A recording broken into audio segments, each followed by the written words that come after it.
बिस्मिल्लाहिर्रहमानिर्रहीम, अस्सलाम वालेकुम नाज़रीन। आप देख रहे हैं प्रोग्राम द लास्ट आवर में हूँ यासिर रशीद और स्टूडियो मेरे साथ मौजूद हैं सीनियर तज्ज़ियाकार राना मोहम्मद अजीम साहब। नाज़रीन, इस उम्मीद के साथ कि आपने ईद के तीनों दिन जो हैं वो बखैर व आफ़ियत गुजारे होंगे और आपकी खुशियाँ दोबाला होती रहें और आपके अजीज़ व अकारिब और आपके घर वालों की सलामती हमेशा रहे।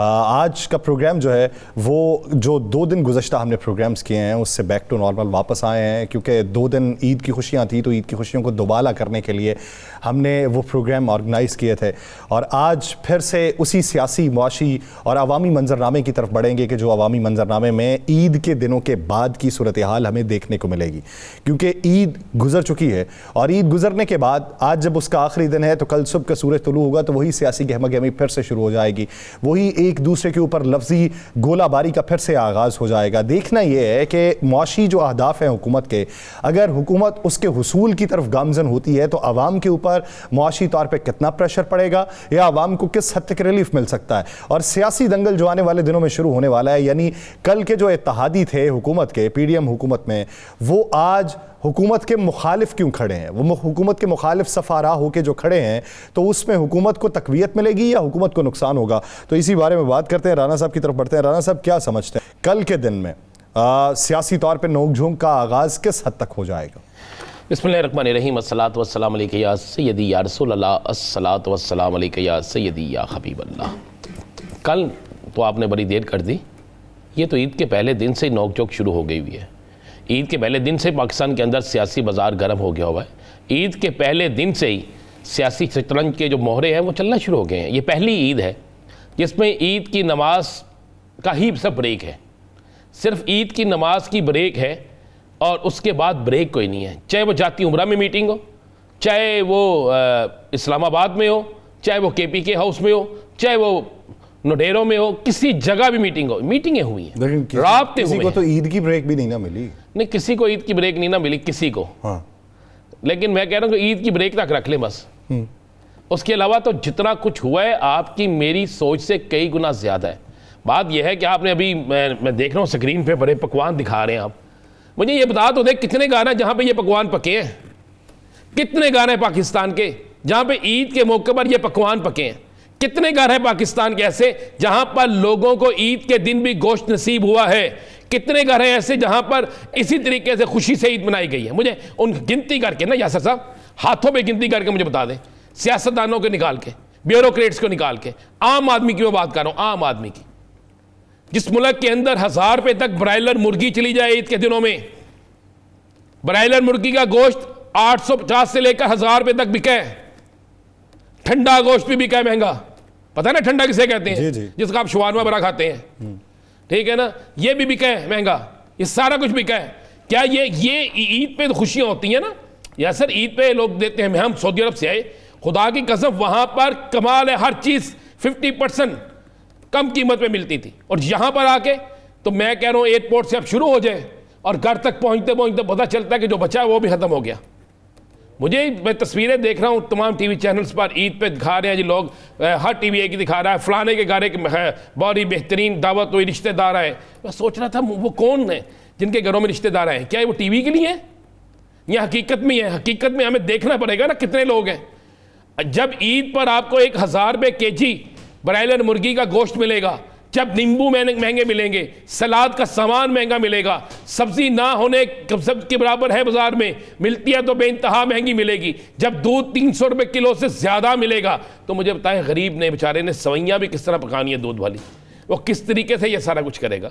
ये ईद थी सिर्फ सियासतदानों की, ये ईद थी अमीर घरानों की, ये ईद थी ब्यूरोक्रेसी की, ये ईद थी उन लोगों की जिनकी ईद हर रोज़ होती है, ये ईद उनकी थी जो हमसे हमारी ईद छीनते हैं, ये ईद उनकी थी जो हमारे पैसों पर अपनी ईद मनाते हैं और हमें इस आवाम को ईद के लिए तरसता छोड़ जाते हैं। यासर, ये ईद इस तरह गुजरी है। मैंने ईदगाह में लोगों को गले मिलकर ये कहते हुए सुना है कि यार दुआ करो अगली ईद ऐसी ना हो, यार दुआ करो बकर ईद पे कम अज़ कम कुर्बानी ज़्यादा हो जाए और हम गरीबों के घरों में गोश्त तो आ जाए। तो ये तो आलम है यासर साहब। हुकूमत मैं कमाल है, बल्कि मेरी वज़ीर आला जो हैं उन्होंने आपको पता ना 800 रुपये वाला जो सूट पहना है बकौल अज़मा बुखारी साहब। तो मैंने ना आज सोचा कि यार पीर के रोज़ ना मधु के रोज़ मार्केटें खुल जाती हैं ना, आज मैं गया, चंद दुकानें खुली हुई थी जामिरा, और मैंने बड़ा ढूंढा, मैं कहा बेगम को खुश कर दो, मैं कहूँ देखो तुम्हारे लिए 800 रुपये का सूट ले आए, जो सूट मेरी वज़ीर आला पहनती है वो सूट तुम्हें पहना रहा हूँ, और मुझे मिला ही किसी दुकान से नहीं। मैंने एक से कहा यार आप 800 रुपये का सूट क्यों नहीं देते, मेरी वज़ीर आला वही पहनती है। तो उसने कहा जा यार जा, मैं भी तुम्हें खापा 800 का सूट।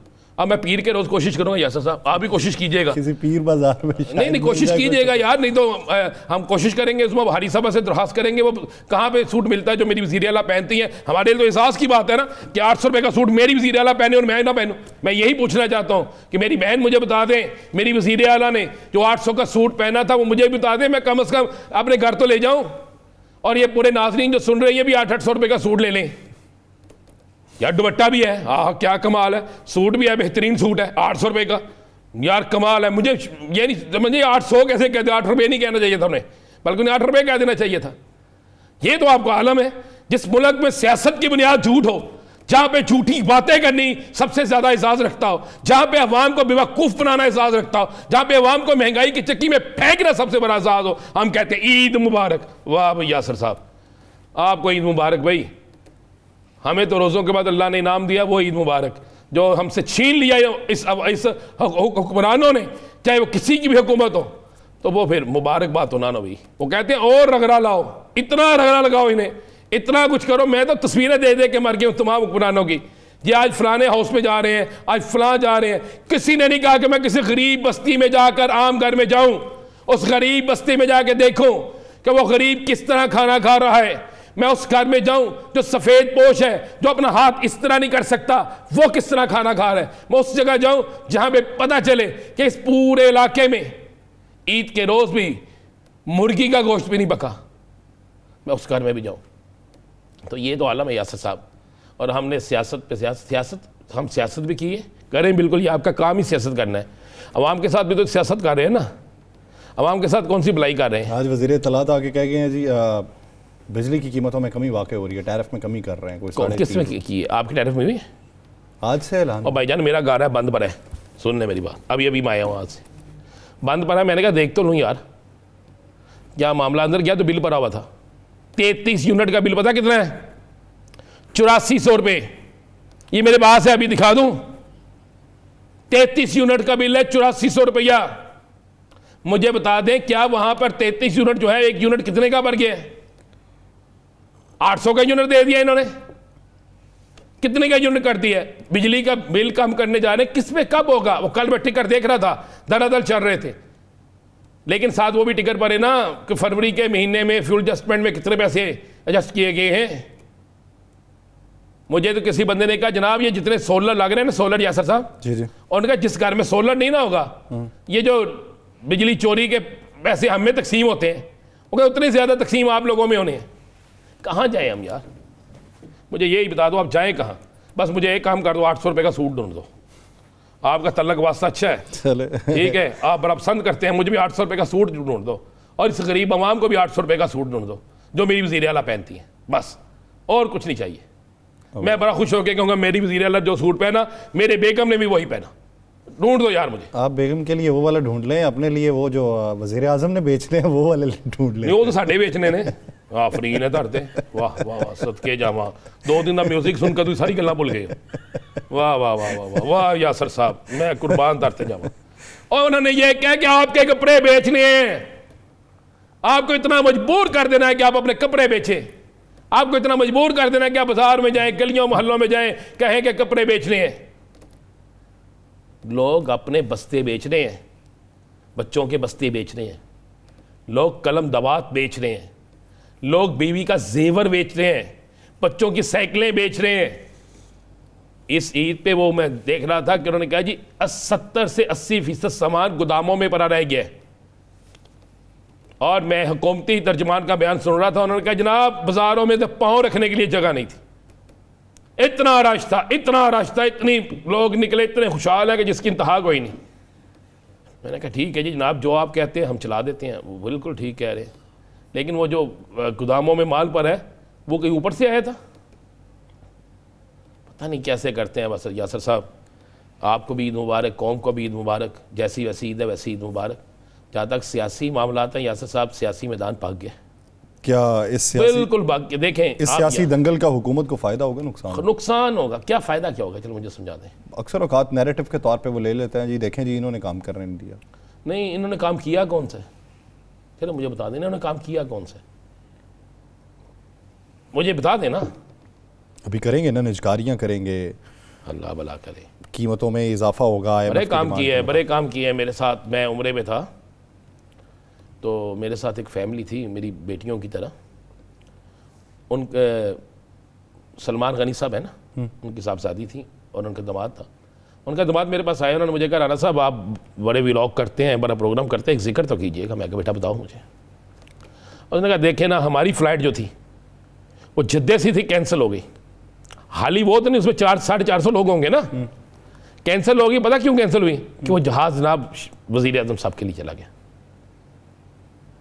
अब मुझे बताएं कि बाकी जो लोग थे जिनकी फ्लाइट कैंसिल की, एक दिन का उनका वहां पे ठहरना, उसका रेंट, बाकी मामला किस तरह हो सकते?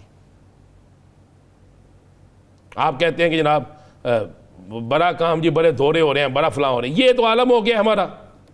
मैं जिस फ्लाइट में आया हूं 8.5 घंटे लेट थी यासर साहब, 8.5 घंटे लेट। उसकी वजह क्या थी? अब वो फ्लाइट तो नहीं ना उधर से आ रही होगी। वो जनाब जो बाकी सवारियां बीत गई ना, गुजर गई, जो 2-3 फ्लाइटें कैंसिल हो के ऐसी हुई, उनको भी जस्ट करना था कि नहीं करना था? आप नचकारी पे जा रहे हैं, मुझे एक बात बताएं, चलें जाएं नचकारी से, अगर मुल्क बेहतर होता है तो हमें इसमें कोई तकलीफ नहीं, लेकिन उस नचकारी से पहले आपने उन लोगों को क्यों नहीं देखते जो नजायज़ भर्तियां थी, जो आपके सियासी लोगों ने भर्तियां की थी? मेरा PIA है, इसमें पाकिस्तान का परचम लगता है। ये जिस मुल्क में जाएगा पाकिस्तान का परचम जाएगा, सब्ज़ खलाली परचम जाएगा। अब आपके जो खरीदेगा वो अपना नाम नहीं लिखेगा, वो अगर परचम को लगाएगा भी तो छोटा कर देगा। मेरे परचम को छोटा मत होने दे। आप इतने पैसे खर्च करते हैं देकर कामों पे, छोड़ दें वो काम। ना बनाए सड़कें, ना बनाए पुल, चलने दें। लोगों की पेट की आग, जो आग है ना, उसे बुझाएं। आप बजाय इसे प्राइवेटाइजेशन की तरफ जाने के, ये सोचे कि इसको मुनाफा बख्श किस तरह जाया जा सकता है। जिस तरह मेरे हुक्मरान अपने कारोबार को मुनाफा बख्श बनाते हैं, जिस तरह उनके कारोबार चमकते हैं, इस तरह इस कारोबार को भी अपना कारोबार समझ के चमका लेना। यासर साहब नहीं चमका सकते? ये समझ ले कि इनकी अपनी एयरलाइंस है, ये समझ ले इनकी अपनी स्टील मिल है, ये समझ ले इनकी अपनी रेलवे है। एक ही चीज चमकाई जा सकती है, या तो ये चमका लें या सियासत चमका लें। चलो फिर ताड़ी मर्जी, जो मर्जी चमका लो। तुसी ते बोली बोलनी है मुस्लिम लीग नून दी, ताड़ी तो समझ नहीं आती मनु। मैं हाँ तो और की मुझे अच्छा ये आज बताएं क्या बोली। मुझे 800 का सूट ला के दे छोरे। चलो तुम जेट सूट मुझे 800 का ला दो यार। अब वो ला वो कैप्टन सफदर साहब पहनते होंगे, उसकी कोशिश। ये जुनेद सफदर साहब पहनते होंगे, यही होगा ना। जब वज़ीर आला सूट वो पहन सकते तो बाकी नहीं पहन सकते। हाँ मुझे वो ला देना। फिर फर्क क्या रहेगा? फर्क क्या रहेगा? फिर फर्क रहेगा, हम भी सोचेंगे बाकी हमारी जैसी जिंदगी गुजार रहे हैं वो। अगर कपड़े मेरे जैसे पहन रहे हैं या मैं उन जैसे कपड़े पहन लूंगा, मुझे ये तस्कीन तो पहुंचेगी ना यार। मेरे दिल को ये तस्कीन तो होगी बाकी वो सच बोल रहे हैं।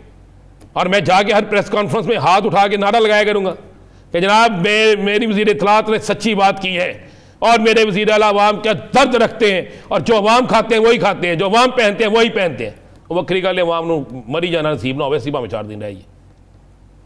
अच्छा राना साहब, ईद के बाद ये जो इत्तेहाद चले जाए नहीं, वज़ीर आला गई है ना, मैं कहा अभी चले जाए। वो ज़रा थोड़ा सा आप रेस्ट करें। आप उम्रे की अदायगी के बाद आए हैं। तो क्या आप झूठ बोलना शुरू कर दूँ?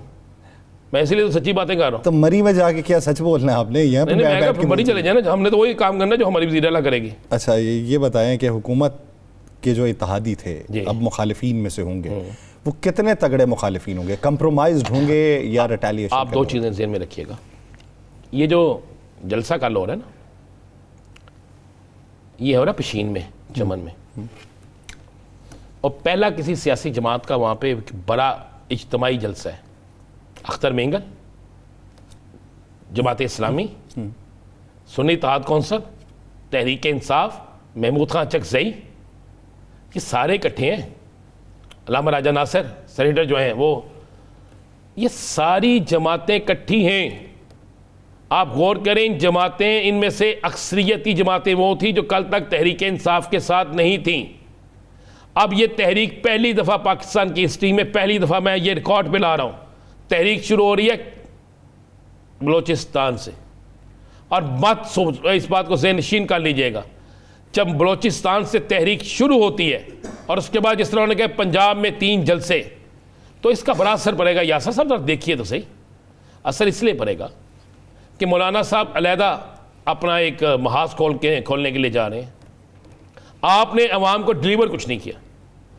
अब आप ये नहीं कह सकते कि आपके पास अक्सरियत नहीं है, आप ये नहीं कह सकते आपको काम नहीं करने दिया जा रहा, आप ये नहीं कह सकते जनाब आपके रास्ते में कोई रुकावट है, आप ये नहीं कह सकते जनाब अपोजिशन जो है उसने ऐसा धरना दे दिया कि जनाब हमारा फलाना मुल्क का सफ़ीर जो है या हमारे फलाने मुल्क का वजीर जो है वो हमारे पास नहीं पहुंच सका। अब तो आप 2/3 अक्सरियत में हैं, वो फार्म किसके लिए है क्या है ये हम इस पर बहस ही नहीं करते। आप 2/3 अक्सरियत में हैं, आपके पास हर वो मैंडेट मौजूद है जो आप इस्तेमाल करना चाहें। आप सूबाई असम्बली आपकी, कौमी असम्बली आपकी, सेनेट आपका, करें ना, लाएं ऐसे काम, साबित कर दें कि जनाब अब आप पाकिस्तान को कुछ दे सकते हैं।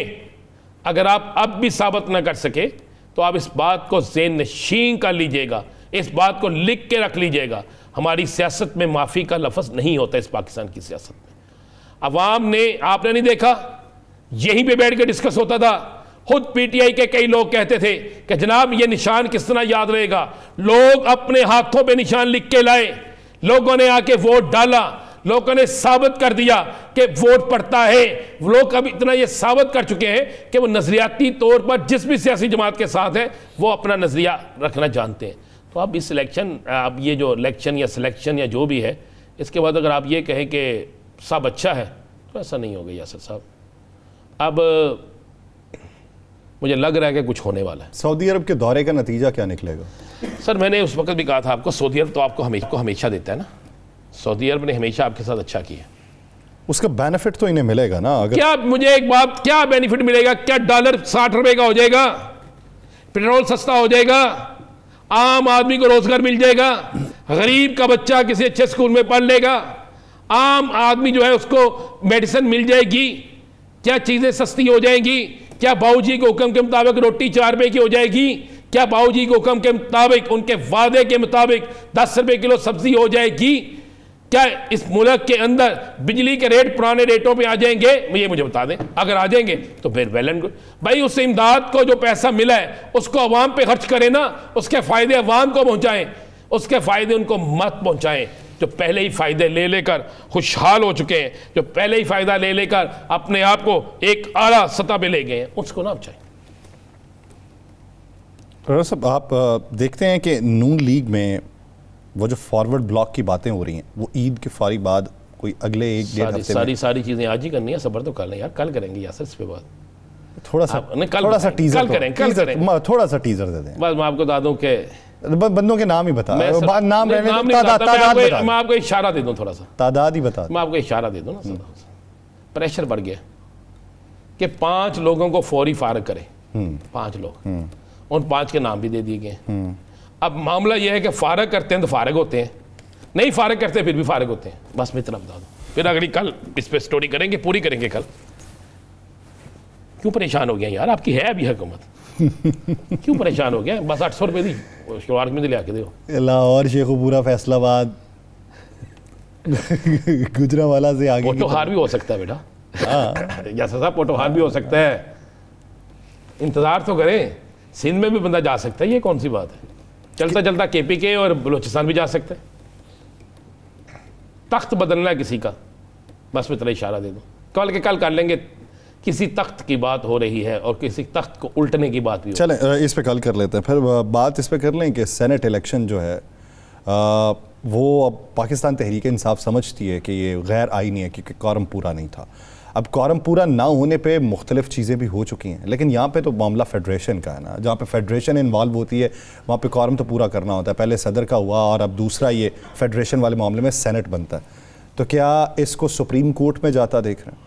जी बिल्कुल, ये कोर्ट में, सुप्रीम कोर्ट में जा रहा है। या सर मैं आपको याद दिलाना चाहता हूँ, क्योंकि अभी मैं याद दिलाना चाहता हूँ, जिस वक्त वज़ीर आज़म का इंतखाब था तो उस वक्त एक एप्लीकेशन भी दी गई इलेक्शन कमीशन को कि कोरम पूरा नहीं है, याद है ना आपको? तो इलेक्शन कमीशन ने ये कहा, कह के रिजेक्ट कर दी कि नहीं कोरम पूरा है जी। तो फिर जब सेनेट के इंतखाबात KPK में होने थे तो फिर उसमें ये कहकर क्यों इंतखाबात रोक दिए गए कि यहाँ पे कोरम पूरा नहीं है? वही चीज़ कौमी असम्बली में लागू नहीं होती, वही चीज़ कौमी असम्बली में ठीक है और यहाँ पे आके वो गलत है।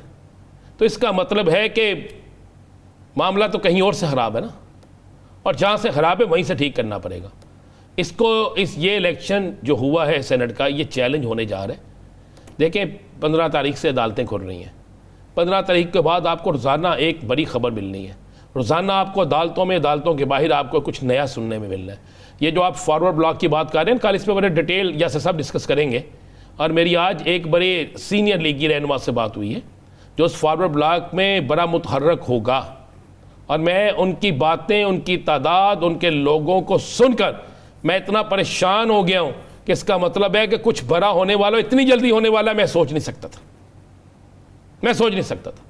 उसके बाद आप ज़हन में रखिएगा कि इसी महीने में कभी इम्कान है तहरीक इंसाफ के सरबराह के बाहर आने का।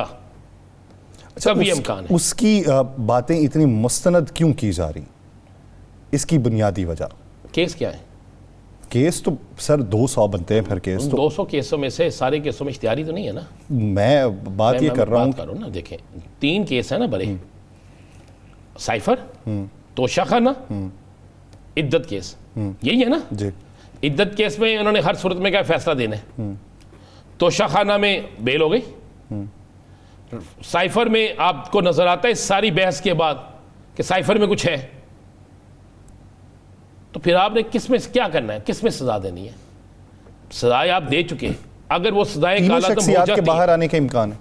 कुरैशी मेरे- साहब, खान साहब और परवेज इलाही साहब, सब आएंगे। परवेज लाई का तो यार मैं कहता हूं, मुझे मेरा दिल करता है उस शख्स को सलूट मारूं। कमाल आदमी है वो, मार खा ली, उसकी बीवी ने मार खा ली, उसके बेटे ने जलावतनी चाह ली, सारा कुछ होने के बाद चौधरी परवेज लाई डट के खड़ा है।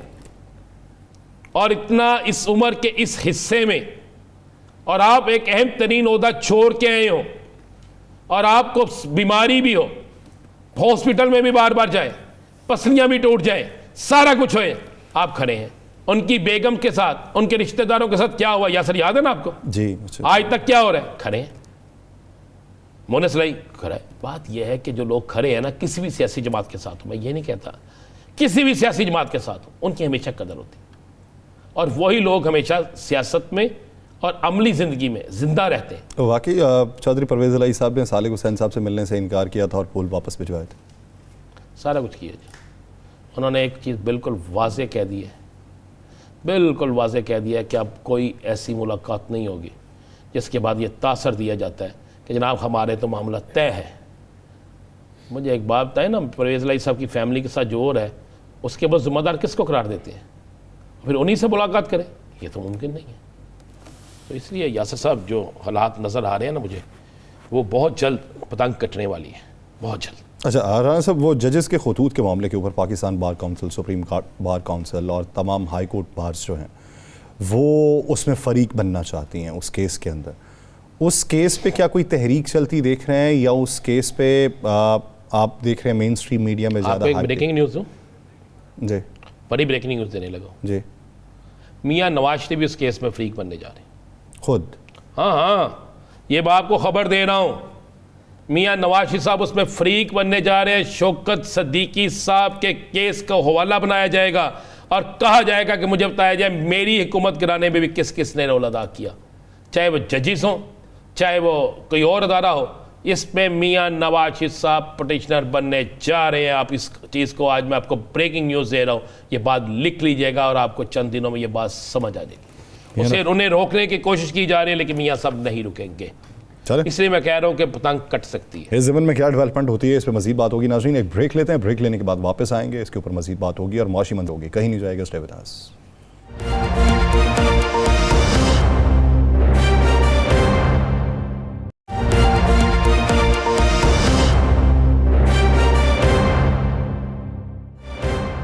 ब्रेक के बाद खुशामदीद नाज़रीन। ईद के फौरी बाद अब जो अपोजिशन है वो मुतहर्रिक होने जा रही है। अब जलसे जुलूसों का ऐलान करेगी, फिर उसके बाद वो तहरीकों का भी ऐलान करेगी। अब अपोजिशन के अंदर अगर 4-5 जमातें मिल के धरनों की सियासत पे आ जाएं, अवामी सियासत पे आ जाएं, तो हुकूमत के लिए कितना टफ टाइम हो सकता है। और वो लोग जो माजी करीब में हुकूमत के इत्तेहादी रहे हों, वही अपनी सफ़ को तब्दील कर लें, तो फिर एक सवाल भी बनता है। और एक ऐसे वक्त में कि जब मुश्तरका तौर पे हुकूमत थी, वजारतें बटी हुई थीं, और अब अगर मुश्तरका हुकूमत है भी तो वजारतों की तकसीम नहीं है, वजारतें तमाम पाकिस्तान मुस्लिम लीग नून के पास मौजूद हैं। तो वहाँ पर सवाल ये पैदा होता है कि पाकिस्तान मुस्लिम लीग नून अंदरूनी तौर पर किस हद तक मजबूत होगी और मुआशी जो मंजरनामा है उसमें सरमायाकारी किस हद तक आ सकती है, और आने वाले दिनों में जो मराहिल तय करने हैं निजकारी के हवाले से या इस्लाहात के हवाले से, उसमें कितना इनपुट दीगर जमातों का शामिल होगा। इसी बारे में बात करते हैं। पाकिस्तान पीपल्स पार्टी के रहनुमा फैसल करीम कुंडी साहब ने हमें ज्वाइन किया। कुंडी साहब बहुत शुक्रिया आपके वक्त का। कुंडी साहब, क्या देखते हैं कि कल से अगर जलसे जुलूसों का आगाज हो रहा है तो हुकूमत के लिए क्या कोई मुश्किल हो सकती है या आप इसे हल्की मौसीकी समझते हैं? देखें, पहली बात तो ये कि रेजोल्यूशन को जो है वो अपने जलसे करने हैं, तो उनका पहली बात तो ये कि एजेंडा क्या है, कौन सी जमातें हैं। अभी आपने कहा कि माजी की हुकूमत के इत्तेहादी आज अपोजिशन में होंगे, तो ये बात हम भी करते थे माजी में कि हुकूमतों के इत्तेहाद बनते भी रहते हैं, टूटते भी रहते हैं, लेकिन हमारे पीटीआई के दोस्त कहते थे कि फलां जमात को किसने कहा कि शामिल हों और फलां जमात ने कितनी मराहत ली हैं, उनके साथ शामिल हुए हैं, हम उस वक्त अपोजिशन में थे। तो आज वो बताएं कि फिर वो किसने कहा, कितनी मराहत ली, क्या हुआ, किस तरीके से हो रहे हैं। और दूसरी बात है कि एजेंडा बताया ना कि किस किस वजूहत से। अगर उनको एतराज़ है कि इलेक्शन में धांधली हुई है, मुख्तलिफ सियासी जमातों को भी एतराज़ होगा, हमारे कुछ लोगों को भी एतराज़ होगा। उनके अपने फोरम्स हैं, उनके फोरम्स रोड्स नहीं है, उनके फोरम चौके नहीं है, उनके फोरम जो है वो जलसगाह नहीं है, उनके फोरम जो हैं वो अदालतें हैं, प्रॉपर फोरम्स हैं, जो कि फोरम्स हैं, वहाँ पर जाएं, वहाँ पर अपने सबूत पेश करें, और अगर उनके हक में फैसला होता है तो हम कहेंगे बिल्कुल हम उनको तस्लीम करेंगे। अगर उनके हक में फैसला नहीं होता तो फिर उनको चाहिए कि वो तस्लीम करें। और साथ साथ जो पार्लियामेंट में मौजूद हैं, हमें चाहिए कि हम ऐसी कानून साजी करें कि कल इस किस्म की जो चीज़ें हम सोच रहे हैं या गलत काम हुए हैं वो ना हो। फैसल करीम साहब, आपने बड़ी अच्छी बात की कि कैसी कानून साजी करें कि कल को कोई धांधली का इल्ज़ाम ना लगा सके, बहुत अच्छी बात है। लेकिन आप साथ में आपने कहा है कि असल फोरम जो है वो अदालतें हैं, वहाँ पे जाएं। लेकिन पिछली जो तहरीक चली, जो मौलाना साहब जुलूस लेके निकले, जिसमें फिर सारे उनके साथ शामिल हुए, उसमें भी तो धांधली के खिलाफ तहरीक थी। वो भी कराची से लेकर इस्लामाबाद तक धांधली के खिलाफ जुलूस थे। तो फिर उस वक्त अदालतों का रुख क्यों नहीं किया गया? आपकी थोड़ी सी बात मैं ठीक करना चाहूँगा। वो जो कराची से इस्लामाबाद तक जो लॉन्ग मार्च हमने किया था, उसमें मौलाना साहब कोई अमल दखल नहीं था। नहीं, एक मौलाना साहब का आपसे पहले हुआ था ना, पीपल्स पार्टी का बाद में हुआ था। हाँ, मौलाना साहब का हुआ था तो मौलाना साहब उसका जवाब देंगे, लेकिन जवाब आप सारी बातें हैं उसमें फैसल भाई उसके उनके स्टेज पे गई थी। नहीं, हम आखिरी दफा एज ए टोकन उनके पास गए थे, जो उन्होंने कहा था। मैं समझता हूँ कि हमने तो उस वक्त भी कहा था कि अपनी हुकूमत जो है वो इलेक्शन का ऐलान करे, मिड टर्म इलेक्शन का ऐलान करे या अदम एतमाद का सामना करे। हमने उस वक्त भी हमारी पीडीएम की जो जमातें थी उसमें बहुत से डिफरेंसेस थे, और हमें कहते थे कि आप इस्तीफे दें, पार्लियामेंट से बाहर जाएं, कोई तोड़ दें, और हम कहते थे कि नहीं, अदम एतमाद के जरिए हम इस चीज़ को हटाएंगे, और हमने अदम एतमाद के जरिए हुकूमत हटाकर दिखाई। हमने जो जो बातें पीडीएम में की थी, अपने उस वक्त जमातों में की थी, और हमने उसको साबित करके दिखाया। ऐसी बातें नहीं कि हमने साबित नहीं करके दिखाया, और इनका यही वो था कि आप इस्तीफे देकर जाएं। अब देखिए, अगर कल ये जमात इकट्ठी होती भी हैं और मौलाना साहब उनके साथ इकट्ठे होते हैं तो पहले आपस में तो फैसला करते। बकौल मौलाना साहब के उनके हक पे डाका डाला गया, चलो मान भी ले उनके जो है हक पे डाका डाला गया, तो डाका तो माल किस गनीमत किस में तकसीम हुए? पीटीआई में तकसीम हुए, सुन्नी इत्तेहाद कौंसिल में तकसीम हुआ। पहले सुन्नी इत्तेहाद कौंसिल इखलाकी जुर्रत का मुजाहरा करे, जो मौलाना साहब क्लेम करते हैं कि मेरी इतनी सीटों पर डाका डाला गया, वो उनको वापस कर दें और उसके बाद फिर आगे एहतजाज करें। कुंडी साहब, बहुत सारे लोग जो सुन्नी इत्तेहाद काउंसिल वाले हैं, आपने जब कहा कि मुतल्लिका फोरम पे जाना चाहिए, तो उनका क्लेम ये है कि हम मुतल्लिका फोरम पे जो गए हुए हैं, पै दर पै जो नताइज आ रहे हैं वो तमाम जो हैं वो उनके मुखालिफिन के हक में आ रहे हैं, और उनको ये कहा जाता है कि अपनी पटिशन्स वापस ले लें, बसूरत दीगर आपका फाइनल फैसला ये कर दिया जाएगा कि आपके हाथ से अगले फोरम पे जाने की बात नहीं होगी। तो वो कहते हैं हमारे पास रास्ता सिर्फ अवामी। देखिए, बिल्कुल ऐसी बात नहीं है। अगर आज पेशावर हाई कोर्ट में तमाम सुन्नी इत्तेहाद काउंसिल के हैं या माजी की पीटीआई के हैं, उनके लोगों को अगर रिलीफ मिल रहा है, तो हमने कभी नहीं कहा कि पेशावर हाई कोर्ट जो है वो कहीं बायस्ड है या उनके हक में फैसले क्यों कर रही है, कुछ नहीं। पंजाब के भी लोग उड़ के पेशावर जा रहे हैं, सिंध से भी लोग पेशावर आ रहे हैं, पाकिस्तान के हर कोने से जो है पीटीआई के लोग पेशावर आ रहे हैं रिलीफ मिल रही। हम तो हमेशा के अदालतें आज़ाद है, अगर अदालत उनको रिलीफ दे रही हो, समझते हैं कि उसको रिलीफ है, दे रही है। हमें तो कभी अदालतों पर इल्ज़ाम नहीं लगाया। ये सिर्फ इनका ही वसीला रहा है कि इनके खिलाफ जो भी फैसले आते हैं उनके ऊपर इल्जाम, उनकी ट्रोलिंग करना, ये हमेशा एक वसीला रहा है, और हमेशा इस तरीके से जो है। और ये लोग तो कहते थे कि हम ऐसे कप्तान के अंडर खेलते हैं जो आखिरी बॉल तक खेलता है। अब तो जो सेनेट का इलेक्शन हुआ या बाकी इलेक्शन हो गया तो मैदान छोड़ के भाग गए। उन्होंने कहा कि हमारा अंपायर नहीं है, हमारी मर्जी का बॉलर नहीं है, हमारी मर्जी का बैट्समैन नहीं है और हमारी मर्जी का अंपायर नहीं है, तो मैच ही नहीं खेलते। अब तो था कि अपने कैंडिडेट लेके आते, कम्पीट करते, आखिरियत तक लड़ते। ये तो कहते थे हम बाइकआउट के जरिए करके और उसके बाद जो है मुस्तगिरी से भाग जाते हैं। अच्छा फैसल करीम गंडी साहब, आप इत्तेहादी हुकूमत बन चुकी है, चल रही है, लेकिन इत्तेहादी हुकूमत के अंदर आप सबसे बड़ी जो सियासी जमात आप मुस्लिम लीग नून, उसके कई अहम तरीन रहनुमा जो साबका हुकूमत में जब आप थे, जब अदम एतमाद थी, उसमें वज़ीर दाखिला थे राना सनाउल्लाह साहब और दीगर बहुत से लोग, वो खुलकर बहुत सी ऐसी बातें कर रहे हैं जिससे इस शक में इजाफा हो रहा है कि वाकई कुछ दाल में काला था। तो आप क्या समझते हैं वो क्यों बोल रहे हैं, या वो भी उसी सब में शामिल है जिस सब में आपकी अपोजिशन है? देखिए, अगर राना साहब बोल रहे हैं तो उनकी पार्टी की तर्जुमानी बता सकते हैं कि हकीकत क्या है और राना साहब क्या हुआ है। इलेक्शन में हर चीज़ बिल्कुल होती है। अगर राना साहब एक चीज़ बता रहे हैं तो आप क्या है, एक तो उस वक्त बताते।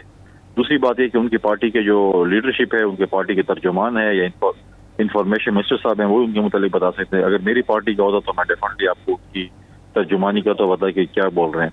लेकिन अगर राना साहब बोल रहे हैं तो उनकी पार्टी के जो है जो अच्छा कुंडी साहब, आपने सेनेट इलेक्शन की बात की कि सेनेट इलेक्शन से वो भाग गए। अब अगर खैबर पख्तूनख्वा में सेनेट की जो नशस्तें थीं उस पर इलेक्शन का जो रोकना था, तो उस पर जवाज़ ये बनाया गया कि यहाँ पे जो मखसूस नशस्तों वाले हैं उन्होंने हलफ नहीं उठाया, तो उस पर वहाँ की नशस्तों पर इलेक्शन रोक दिया गया। अब जब सेनेट के चेयरमैन का इलेक्शन है तो वो नशस्तें खाली हैं, तो फिर वहाँ पर कानूनी जवाज़ नहीं बनता था कि वो भी इलेक्शन रोका जाता? देखिए, पहली बात तो यह है कि पीटीआई और सुन्नी इत्तेहाद कौंसिल जो है वो जानबूझ के वहाँ पर अपोजिशन से और उनके सीएम की स्टेटमेंट भी आई है और ये हल्फ तो इन्होंने लेना है, चाहे इनका दिल खुश हो या बुरा। कोर्ट ने एक फैसला किया था, इलेक्शन कमीशन ने एक फैसला किया है कि आपने उनसे हल्फ लेना है। हम भी अभी इंतजार में हैं कि जो भी हाई कोर्ट में भी जो चीज़ चल रही है वो दोबारा जब उसको कहेंगे, अपने स्पीकर जो है सुबह असम्बली से कहेंगे तो फिर वो जाके हल्फ देंगे। पहले भी इन्होंने कौमी असम्बली के डिप्टी स्पीकर से गैर आईनी गैर कानूनी काम कराया था, अब दोबारा ये लोग गैर आईनी गैर कानूनी काम करवाना चाहते हैं केपी के स्पीकर से और जानबूझ के डिले करना चाहते हैं। क्योंकि अगर आप देखें ये चीज़ें, अगर आप देखें कि चाहे पंजाब हो, चाहे बलूचिस्तान हो, चाहे सिंध हो, ये हमेशा कहते हैं कि पैसों की सियासत होती है सेनेट में। हमने बलूचिस्तान में पैसों की सियासत खत्म कर दी, जिस जमात की जितनी सीटें बनती थी हमने बिला मुकाबला उनको दे दी। इसी तरह तकरीबन सिंध में भी हुआ और पंजाब में हुआ। अगर कहीं पे अगर कोई चीज़ गलत हो रही है तो खैबर खान हो रही है और ये इसका खमियाजा जो है वो खुद ही सुन्नी इत्तेहाद कौंसिल भुगतेगी। लिहाजा ये चीज़ें अगर वो नहीं ले रहे, अदालत आपको कह रही है, पहले से कहते हैं कि अदालतें ये अदालत, अगर अदालत आपको कह रही है कि सर वो आपने चलें वो उस बात पे तो ठीक है कि जिसकी जितनी सीटें बनती थी वो उनको दे दी गई। आज़ाद लोगों के बारे में क्या राय रखते हैं? आज़ाद लोगों की कोई हैसियत नहीं। देखें, आज़ाद आप उस पार्टी में शामिल हुए सुन्नी इत्तेहाद कौंसिल जिसके अपने पार्टी के सरबराह सर मैं सर वो उन सेनेटर्स की बात कर रहा हूं जो बिला मुकाबला मुंतखब हुए लेकिन आज़ाद हैसियत में। देखिए, आप नाम ले लेना, कौन किसके ऊपर आपको इतराज़ है? तो वावडा साहब की बात अगर कर लूँ, नकवी साहब की। देखिए, वावडा साहब के प्रपोजल सेकेंडर एमक्यूएम के थे, उसमें जो मैथमेटिक्स बनती थी कि जो है तकरीबन 1.25 जो है वो सेनेटर जो है एमक्यूएम के बने थे। हमारे 6 वोट एक्स्ट्रा थे, उनको अगर 6 वोट हम डालते तो तकरीबन जो है उनका सेंटर बनता। अगर हम न डालते और हमें 21 वोट चाहिए थे कि दूसरी तरफ से हम लेते तो हमारा सेंटर बनता। तो हम वो नहीं चाहते थे कि वहाँ पर इस किस्म की जो है वो चीज़ हो कि हम किसी भी जमात के 20-21 मेंबर से अपने तरफ वोट डलवाते। तो हमने 6 मेंबर जो है एमक्यूएम की रिक्वेस्ट पर हमने उनको दिए। अच्छा, क्या रजा रबानी साहब जैसे सीनियर लोग और आप जैसे सीनियर लोग जो हैं, क्या उनका वहाँ पे होना बेहतर नहीं था? नहीं, मैं कभी भी खैबर खास से उठकर सिंध में नहीं जाऊंगा सेंटर बनने के लिए और मेरा कोई हक नहीं बनता था कि मैं सिंध से जाकर सेंटर बनूं। रजा रबानी साहब की ये पार्टी की एक पार्लिमानी बोर्ड है, उन्होंने फैसला किया है कि हम इस दफ़ा इन लोगों को टिकट देंगे। तो लिहाजा ये चीज़ें होती हैं, पार्टी के पार्लिमानी बोर्ड में फैसले होते हैं। ज़रूरी नहीं है कि हम हर वक्त जो है एक ही शख्स को या एक ही उसको रिपीट करें। पार्लिमानी बोर्ड जो भी फैसला करते हैं उससे जो है हमारे पार्टी के तमाम लोग उस पर जो है वो लब्बैक करते हैं, उसको फॉलो करते हैं। अच्छा कुंडी साहब, पीडीएम की हुकूमत में ये कहा गया कि हमने रियासत बचाने के लिए अपनी सियासत दाव पे लगाई। अब भी वज़ीर आज़म ये कहते हैं कि मुश्किल फ़ैसले करना पड़ेंगे, IMF का कुछ ना कुछ दबाव तो पड़ेगा। तो आप समझते हैं कि उसका सियासी तौर पे बैड इम्पैक्ट आपको देखने को मिलेगा? देखिए, मुश्किल फैसले बिल्कुल अगर हुकूमत करे पाकिस्तान में उस पार्टी को सपोर्ट करेगी, लेकिन एक सूरत में कि अगर हम हमारी जो फाइनेंस टीम है उन्होंने अगर हमें बताया कि उन्होंने ये चीज़ साल 1.5 साल 2 साल, देखें लोग साल 1.5 साल 2 साल बर्दाश्त कर ले फैसले, लेकिन उसके बाद अगर ये मुल्क ट्रैक पे चल जाए तो लोग इस चीज़ को भी बर्दाश्त करने को तैयार हैं। लेकिन इस मुल्क को अगर एडॉक पे चला जाएगा तो लोग बर्दाश्त नहीं करेंगे। अगर ये मुल्क एडॉक पे चलेगा तो हमें पॉलिटिकल नुकसान भी होगा और मुल्क को भी नुकसान होगा। अच्छा फैसल करीम कुंडी साहब, कहीं उसी तर मुल्क की मफाद में ये फैसला करना पड़ता है कि पीपल्स पार्टी ओहदे ले ले, वफाक में वजारत ले ले, इसके कितने % चांस हैं? फिलहाल कोई चांस नहीं है। पाकिस्तान की पीपल्स पार्टी की सीसी ने डिसीजन किया था कि हम काबीना का हिस्सा नहीं बनेंगे। अभी कल अगर कोई फैसला होता है, जो चीज़ भी होती है, पाकिस्तान पीपल्स पार्टी की सीसी ने डिसाइड करना है। जैसे अभी तक कोई ऐसा चांस नहीं है कि पाकिस्तान पीपल्स पार्टी हुकूमत के हिस्सा बने। सर, अगर आप समझते हैं कि बेहतर फैसले होंगे और इसी बुनियाद के ऊपर आपने पाकिस्तान मुस्लिम लीग नून से इत्तेहाद किया होगा, तो वो बार को फिर तकसीम क्यों नहीं किया जाता, फिर वजारतें क्यों नहीं ली जाती? बार से दूर दौड़ने की वजह क्या? देखिए, हमारा एक फैसला था, क्योंकि हमारा एक मंशूर है जिसको हमने इम्प्लीमेंट करना था। हम अगर वज़ीर आज़म नहीं बनते तो मंशूर इम्प्लीमेंट नहीं होता, चीज़ें नहीं होती। माजी का भी कोई अच्छा तजर्बा नहीं है, लेकिन हम ये कह रहे हैं कि हम PMLN को सपोर्ट है, क्योंकि हमारे पास ऑप्शन ही नहीं थी। PTI किसी के साथ बात नहीं करना चाहती थी और हम उनके साथ बैठ नहीं सकते थे, और सेकंड नंबर पर PMLN थी और पाकिस्तान पीपल्स पार्टी थर्ड नंबर पे थी। लिहाजा हमने ये फैसला किया कि हम उनको बिल्कुल सपोर्ट करेंगे, लेकिन काबीना का हिस्सा नहीं बनेंगे। और ये पाकिस्तान पीपल्स पार्टी की CC ने फैसला किया था, ये मैंने किसी और का नहीं कर। अच्छा फैसल करीम कुंडी साहब, जजिस के खत के मामले पर क्या पाकिस्तान पीपल्स पार्टी बनने जाएगी? देखिए, जजेस के खत पे पहले एक कमीशन बना जिसको जो है उन्होंने लड़न, और उसके बाद एक लार्जर बेंच बना जिसके ऊपर फैसला, जिसपे जो है वो हेयरिंग होगी, और मैं समझता हूँ कि एक आनी चाहिए। लेकिन उसमें ये देखें, मेरे अपने ज़ाती ख्याल के मुताबिक दो चीज़ें हैं। पहले तो जजेस साहिबान को चाहता है कि डायरेक्ट वो चीफ जस्टिस साहब को लेटर लिखते, या फिर लिखते जो कि हमारा पार्लिमानी कमीशन है, जो जजेस अपॉइंटमेंट जो कमेटी है, उसको उसके सरबराह को लिखते। चलो, उसको नहीं लिखा, जो भी है एक लार्जर बेंच बन चुका है, उस पर मैं समझता हूँ कि एक फैसला आना चाहिए। लेकिन आप डायरेक्ट एक इदारे को या किसी 2-3 इदारों को, मैं अगर आपको बोलूँ कि आपका एक इदारा है, वो मुझे जो है वो जो है उसमें मुझे ब्लैकमेल करें या मुझे धमकी दे रहे हैं, लेकिन मैं ये नहीं कहूँगा कि मुझे कौन शख्स दे रहे हैं। अगर शख्सियात का नाम ले लिया जाता है कि उस इदारे में फलां शख्स हैं, हम आज भी कहते हैं कि इदारे नहीं है, उसमें अगर शख्सियात अगर गलत है और वो चीज़ें कर रहे हैं तो उनको बिल्कुल सजा होनी चाहिए। लेकिन नाम के साथ तो है ना, आप पूरे इदारे को जो है ना अपने उसको कहते कि ये इदारे जो है ऐसे ऐसे नहीं, इदारे तो सबसे पहले, इदारे तो मुहतरम है, इदारे पे तो तनकीद नहीं होनी चाहिए, शख्सियात पे जरूर करें आप। शख्सियात का बताते और इन टाइम बताते। अभी अगर आप वो सालों साल बाद आपको ख्याल आता है कि मेरे पास ये फलाने मुझे धमके दिए हैं। प्रॉब्लम ये है कि जब यहाँ पर लोग रिटायर हो जाते हैं फिर उनके ऊपर जो है तनकीद करना बड़ा आसान हो जाता है। जब हाजिर सर्विस बैठे होते हैं तो सब कोई कहता भी नहीं है कि मेरे साथ क्या हो रहा है, कुछ नहीं हो रहा। लिहाजा लार्जर बेंच बना है, उनका फैसला आने दें, लेट्स सी के क्या होता है। अच्छा कुंडी साहब, PI की निजकारी के हवाले से पीपल्स पार्टी ने अपनी इनपुट क्या दी हुई? पीपल्स पार्टी की ख्वाहिश है कि पब्लिक प्राइवेट पार्टनरशिप हो, हमारे जो मुलाजमीन हैं उनका मुस्तकबिल जो है वो तारीख ना हो, उनके चूल्हे जो है वो ठंडे ना हो, उनको बेरोजगार न किया जाए। लिहाजा हम भी हुकूमत के साथ हमारी टीम बैठी और बैठेगी भी सही, ताकि जो है एक ऐसा फ्रेमवर्क है, एक ऐसी चीज़ है जिससे जो है कम अज़ कम जो है हमारे जो खास कर जो मुलाजमीन है उससे इफेक्ट ना हो। अच्छा, कितने % इम्कानात है कि आपकी ख्वाहिश के मुताबिक ये हो जाएगा, और अगर नहीं होता तो फिर पीपल्स पार्टी क्या स्टैंड लेगी? हम इंशाल्लाह बड़े पूरी उम्मीद हैं कि हमारे जो है हम जो है वो हुकूमत को जो है अपनी इत्तेहादी जमात को जो है हम कन्विंस कर लेंगे, और वो हमारे जो है वो जो हमने एक प्रपोजल दी उसको वो इम्प्लीमेंट करें। अच्छा, कुंडी साहब, आसिफ अली जरदारी साहब के बारे में राय ये है कि अगर वो ऐवान सदर के अंदर बैठे हुए हैं तो वो मफाहमत की सियासत करेंगे। ये जो केओस है, टर्मोइल है, या जो घुटन ज़दा सियासी माहौल है, इसमें कमी के लिए इकदाम उठाएंगे। क्या ऐसी कोई राबिता मुहिम आप देख रहे हैं या उसके लिए कुछ इकदाम उठाए गए? बिल्कुल डेफिनेटली करेंगे। पहले वो प्रेसिडेंसी में थे और आप उनका प्रीवियस रिकॉर्ड देखें, जो उन्होंने 5 साल प्रेसिडेंसी में गुजारे, किस तरीके से उन्होंने जो है प्रेसिडेंसी चलाई और उन्होंने रिकॉन्सिलेशन की पॉलिटिक्स की, उन्होंने अपने इख्तियारात भी पार्लियामेंट को दिए। तो इंशाल्लाह जो है मैं समझता हूँ कि आसिफ अली जरदारी साहब एक रोल प्ले करेंगे और फ्यूचर में रोल प्ले करेंगे, ताकि तमाम सियासी जमातों को, तमाम स्टेक होल्डर्स को एक प्लेटफॉर्म पे लाएं और इस मुल्क का जो बहरान है पॉलिटिकल, उसको ख़त्म करें।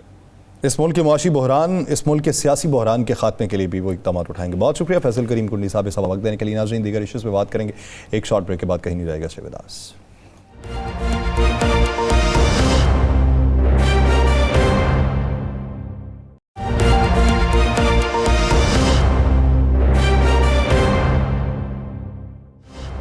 ब्रेक के बाद खुशामदीद। नाज़रीन, हम पाकिस्तान के मुआशी मसाइल पे, सियासी मसाइल पे बात कर चुके हैं, रोज़ाना की बुनियाद पे बात करते हैं और ये बात होती भी रहेगी।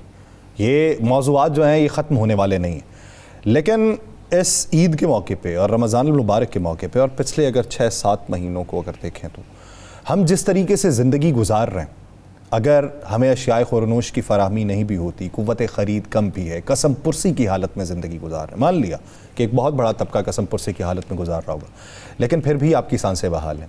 आपके घर में माएँ, बहनें, बेटियाँ, वालिद, भाई, उनका साया, उनके साथ ज़िंदगी गुजारने के लम्हात आपको मुयस्सर हैं। क्या ईद के मौके के ऊपर आप इसमें हैं कि आपको ये मालूम पड़े कि आपके भाई की हादसाती मौत हो जाए, वो किसी कहर के अंदर मुब्तला हो जाए, जब एक जंग चल रही हो, छोटे बच्चे, मासूम बच्चे कि जिनके हलकूम से बाबा का लफ्ज़ भी शायद सही से अदा ना हो, और उनके ऊपर ऐसा कहर बरसाया जाए कि उनकी ज़िंदगी तमाम हो जाए, तो उस माँ की आंखें तो पथरा जाएंगी, किसकी तरफ देखेगी। लेकिन सलाम पेश करते हैं उन बहादुर सपूतों को और उनके वालिदैन को, उन माँओं को कि जिनकी कोख से उन बच्चों ने जन्म लिया, कि जिनकी माँओं ने ऐसा हौसला फराहम किया है कि खंसा की तरह, खंसा रज़ी अल्लाह अन्हा की तरह एक रवायत कायम की कि बच्चे भेजती नहीं और उनको वतन के ऊपर कुर्बान करवाया, उनको दीन के ऊपर कुर्बान करवाया, उसूल के ऊपर कुर्बान करवाया। हमास के सरबराह इस्माइल हनिया ईद के दिन जब उनके 3 बेटों और पोतों की शहादत की खबर उन तक पहुंची है, तो वो जो कलिमात मुंह से अदा करते हैं, उस पे अगर कोई आम ज़ीरू देखे, वो हौसले को देखे जो पहाड़ जैसा हौसला, आपके पास क्या अल्फाज होंगे? राना साहब, क्या समझते हैं कि एक तरफ दुनिया में बेशुमार मवाक़ों के ऊपर बेशुमार मौज़ूआत हैं जिनके ऊपर बहस हो सकती है, इस बारे में क्या बात करेंगे?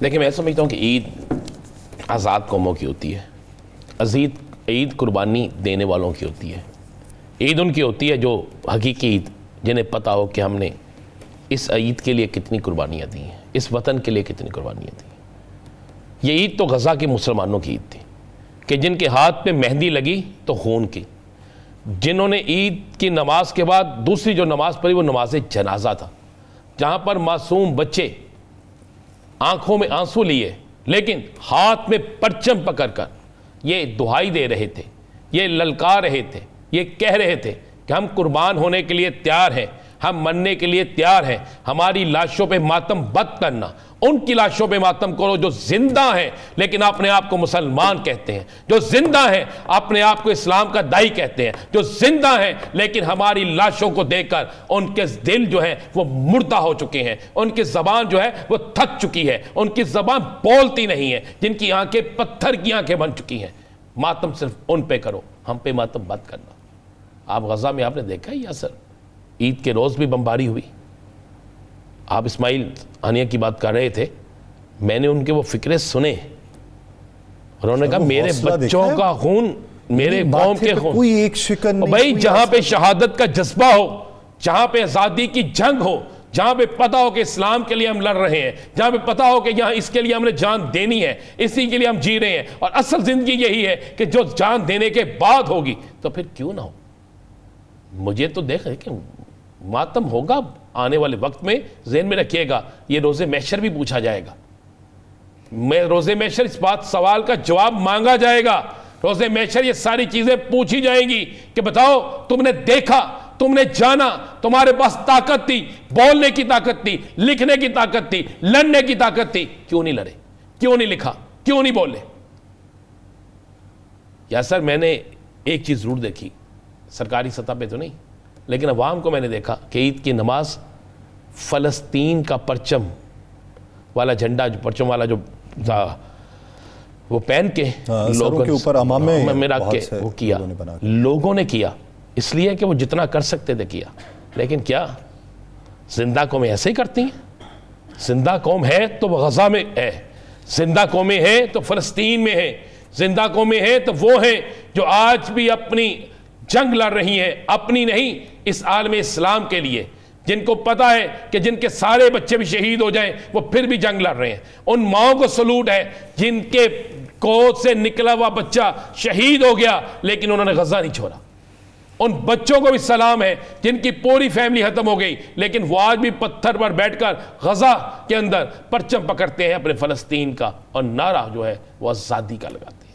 या सिर्फ वो है जिंदा कौमें, उनकी ईद है, चाहे वो गमी में हो चाहे खुशी में हो। वहाँ पर हाथों में मेहंदी नहीं लगी, खून लगा। वहाँ पर आपने देखें क्या क्या नहीं हुआ, लेकिन क्या कोई मुस्लिम हुक्मरान गया वहाँ पे? किसी ने उनके साथ ईद मनाई? किसी ने उनके साथ गम में शरीक हुए? क्या पूरी आलम इस्लाम बोली इस पे कि जनाब वहाँ पे ईद के रोज़ भी ये हुआ है, रोको इसे, इकट्ठे हो जाओ? बस बातों की हद तक बहुत है, लेकिन अमली तौर पे कुछ नहीं है। इसका जवाब देना पड़ेगा, मेरे समेत, आपके समेत सबको जवाब देना पड़ेगा।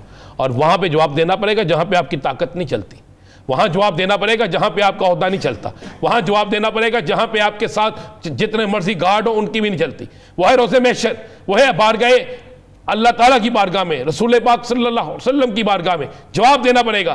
क्या जवाब देंगे आप? मैंने खुदा की कसम मदीना शरीफ में लोगों को रोते हुए, मैंने हरम पाक में मक्का शरीफ में लोगों को रोते हुए फ़लस्तीन के लिए दुआ करते देखा है, फ़लस्तीन के लिए रोते देखा है, लेकिन हम क्या कर रहे हैं? हम कहाँ पे खड़े हैं? आप उस दिन की फुटेज देखें, ईद के रोज़ की फुटेज भी देखें, तो मैंने वो पढ़ा, सुना, उसने से कहा कि नमाज ईद अदा कर दी, फ़र्ज़ था। अब दूसरा फ़र्ज़ है नमाज जनाजा अदा करना, जो सैकड़ों की तादाद में पढ़े हैं।